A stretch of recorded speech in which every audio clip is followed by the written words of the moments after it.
આ છે હર્ષ શેઠ, જે વ્યવસાય ટેક્સટાઇલ મેનેજર છે, પરંતુ તેની માનસિકતા કોઈ રીઢા ગુનેગાર જેવી નીકળી છે.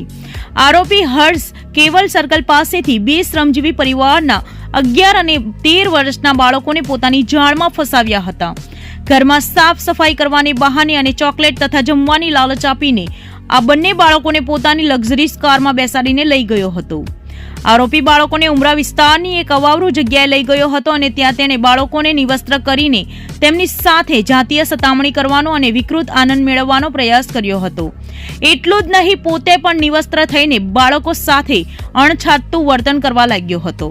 જોકે બાળકોએ આ પરિસ્થિતિને જોઈને હોબાળો મચાવતા આરોપી ગભરાઈ ગયો હતો. બાળકોએ બૂમાબૂમ કરતા આરોપી હર્ષ શેઠ તેમને ફરીથી તેમના ઘર પાસે છોડવા જઈ રહ્યો હતો.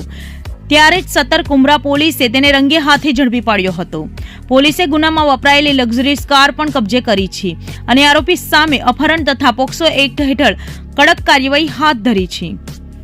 આ ઘટનાએ પોસ્ટ વિસ્તારમાં રહેતા લોકોની માનસિકતા પર સવાલો ઉભા કર્યા છે. હાલમાં ઉમરા પોલીસે આ મામલે વધુ તપાસ હાથ ધરી છે કે શું આરોપીએ અગાઉ પણ આવા કોઈ કૃત્યો કર્યા છે કે કેમ. સુરત પોલીસની સતર્કતાને કારણે આ બંને બાળકો સુરક્ષિત રીતે પરિવાર પાસે પહોંચ્યા છે, પરંતુ આ કિસ્સો વાલીઓ માટે લાલ બત્તી સમાન છે. આપ જોઈ રહ્યા છો ગુજરાતની સૌથી પહેલા ખબર આપતી Surat express news channel director Rajesh મંગલેની સાથે.